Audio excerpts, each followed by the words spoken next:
My name is Chris McCaslin. I'm the Engineering Director at Light and Motion, and I'm going to explain a little bit to you about our integrating sphere and how we test our lights. This is an integrating sphere. The inside coating of this is highly reflective, and what we're going to do is we're going to take a light and we're going to put it in this port over here, and we'll turn the light on, and the light will shine all around with the sphere closed, so all the light gets captured inside here. And then we have an instrument over here called a spectrometer, this little tiny box, and through a cable it reads the amount of light that it sees. And that'll tell you how bright the light is. It only tells you in a relative sense how bright the light is. You have to calibrate the sphere every time you use it to a known source. So that's what this is. This is a light bulb calibrated by NIST, the National Institute of Standards and Technology, to be a very specific lumen output. And so we know what that is. So when we first use the sphere, put this light on here, turn it on, have to warm it up for about 15 minutes to allow it to stabilize. I won't turn it on right now because it'll blind the camera. So we run it for a while, get the light all stable and balanced, close the sphere up, and then we'll use the computer over here and the spectrometer to read exactly what the output is. So after we use this bulb, we turn on another bulb called the reference bulb inside here. And that bulb has a known brightness as compared to this one. Now this is like a $50 bulb and this is much more expensive. So this one we can use a lot more often. The calibrated bulb will wear out over time. So we use this one, we turn that on, and we turn it on with a light mounted in the sphere that we're going to read from. So if you see on here, there's a little bit of gray and some black, some different colors, and that will absorb a different amount of light than just a white surface. So in order to take a proper reading, we actually have to recalibrate the sphere every single time we take a reading of a different light to match exactly what we're putting in there. And that includes if you change the color. So if we have two different colored urbans, we recalibrate for the different urbans. So we close up the sphere, we turn on the other light, we do a reference scan, and that says, okay, this is how much it's reflecting, how much it's absorbing, and we have a known output into the box for that particular device.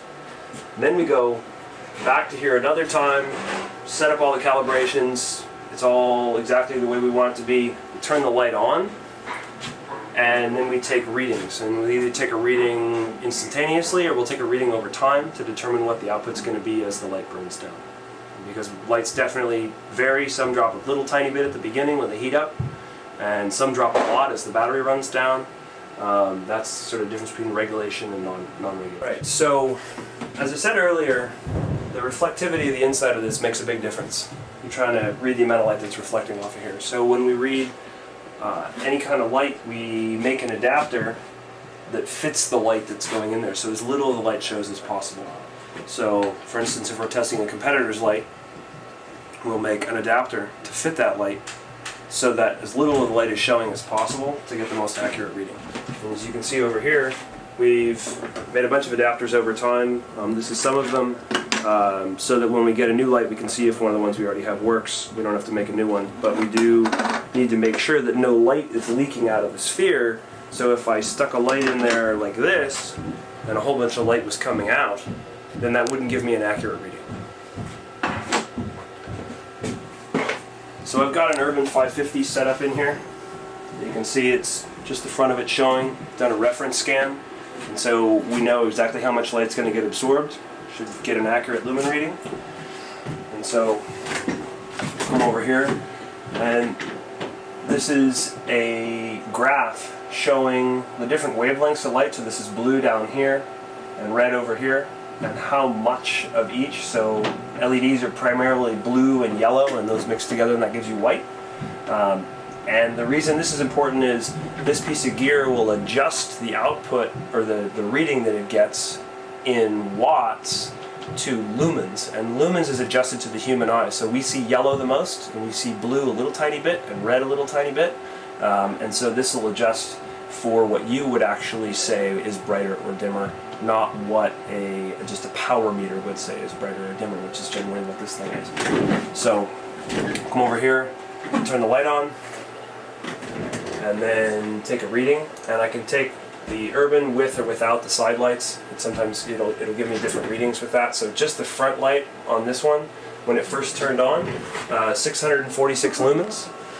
Actually, I'll leave that on.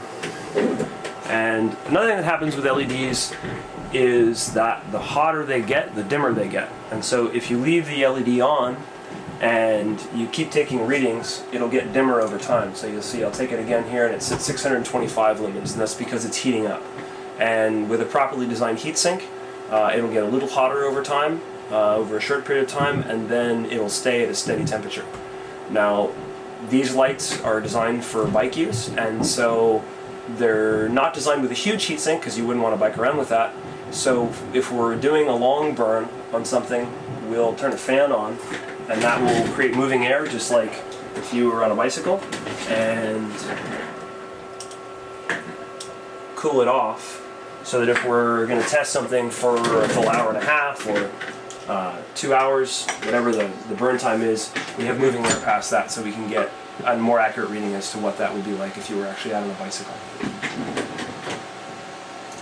And so we're now way past 30 seconds, which is the limit for what we call FL1 testing. So for FL1 testing, we want to know the number of lumens after 30 seconds. And what that does is it cuts out the lights, it cuts out the amount of output you get at the very beginning, and that'll tell you if you have proper heat sinking or not. If you have really bad heat sinking, the light might start out at 700 lumens, but it might be 500 lumens really rapidly, and so how much you cool the LED is important. So here we're well past 30 seconds, and we're at 607 lumens for this light, so it's quite a bit higher than the rating. And we'll take all this data. When we're doing research, we'll take all this data and figure out an average of, like I said, 3 or sometimes many more lights, figure out what we can produce over time to make sure we provide a quality product that's of a consistent output. And we save all this and we can refer to it later.